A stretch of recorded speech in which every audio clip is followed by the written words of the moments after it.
Hello, and thanks for joining me. I'm Irma Francis, spiritual mentor and holistic life coach. I'm going to be doing a video series, and the name of that series is 5 Steps on the Healership Path. And the first step I'm going to talk about today is answering the call. So I don't know if I'll have time in this video because I do want to keep the messages short.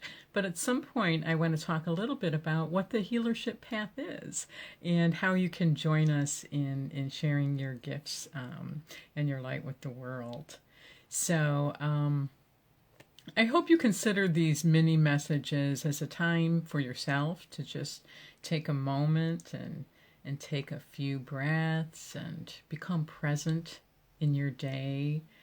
I don't know about you, but my life can get very, very busy, and I can forget to slow down and to take time for myself.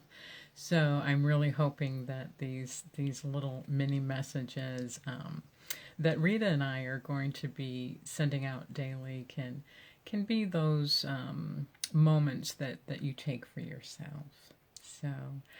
So let's talk a little bit about answering the call and what is the call and how is that related to healing. So to me, the call is very, very simple. One of the main things I wanted to say right up front, and I'm sure you're all aware of this as well, that everybody gets the call, but not everybody answers the call. So that's important to know, and I truly do believe that it is the helpers, the healers, the empaths, the highly sensitive people that do answer that call. And maybe you didn't answer it right away. Maybe you've been hearing it for quite some time in your life. A lot of times it's not until midlife or after that we're ready to answer that call. I know that was true for me. I always heard the call from a very young age, but I didn't completely answer and tune in and say, yes, I hear you, until after midlife. And it was then that I really became true to who I've always known that I am and what I've always known that I wanted to be giving as a service, and that is to be a spiritual mentor and a holistic life coach. At some point, I'll talk a little bit about exactly what that is, so you'll have a better understanding of who I am and what I do. So let's talk more about the calling and answering that call. So it usually does happen for most of us at midlife or after or during that we're ready to answer that call. It can also happen from a trauma, from a severe trauma, from a crisis.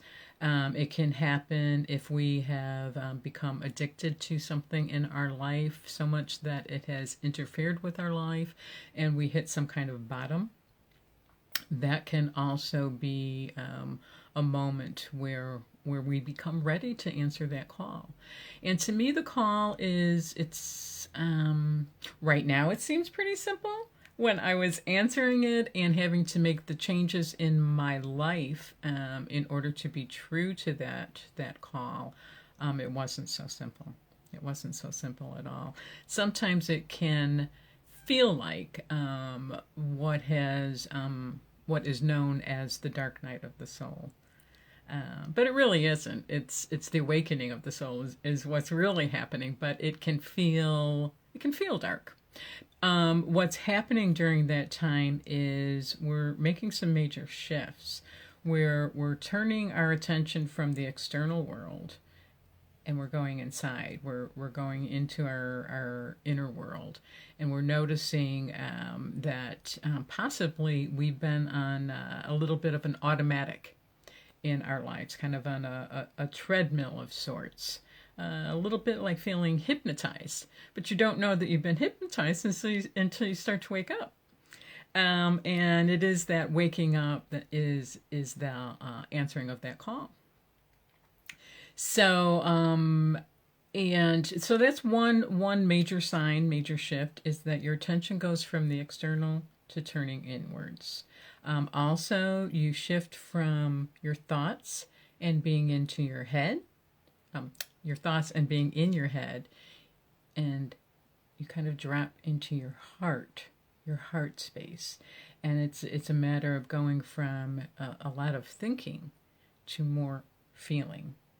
And that's another major shift that happens when we answer the call. So, yeah. And the call, and how is that call related to the healership path and to healing? Well, the first thing that happens, which is all part of the work, when we answer that call, is we start to tap into maybe anything that's not healed within ourselves, and we start to do the work to do that healing. We may also recognize this sense that we have a conditioned self, a personality, kind of the mask that we show the world. And we also have a true self that is transparent and vulnerable and not afraid.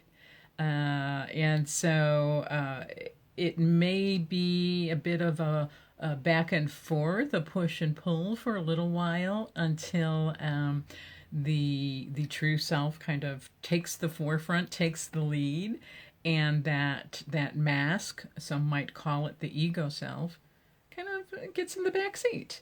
And now our true self is leading. Now our soul is leading our lives. And it can be a little scary because there may be a lot of changes that a person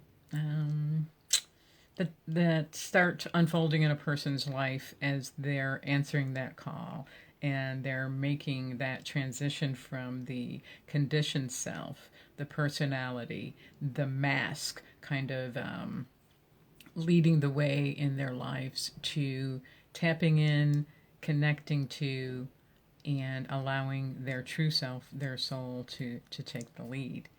So that's really my take on the calling. Of course, there's so much more involved in it, and I wanted to add, because of the changes that can happen, we really do. It's so important to have support and encouragement and understanding of what you're going through during that time. I know I certainly could have used that. I was blessed to have some wonderful people in my life, but I really would have benefited, I think, from a community of women that could understand what I was going through. So I hope that's what Rita and I are connecting. Are creating, is this community for connection for healers, helpers, empaths, highly sensitive people, and people that women specifically that are answering that call. So I thank you so much for taking a few moments with me in this mini message today. I'm looking forward to the next 4 steps and sharing those with you. And we will be expanding on each of these steps in the future. And I'm looking forward to sharing that with you as well. So I hope you have a wonderful day. Peace.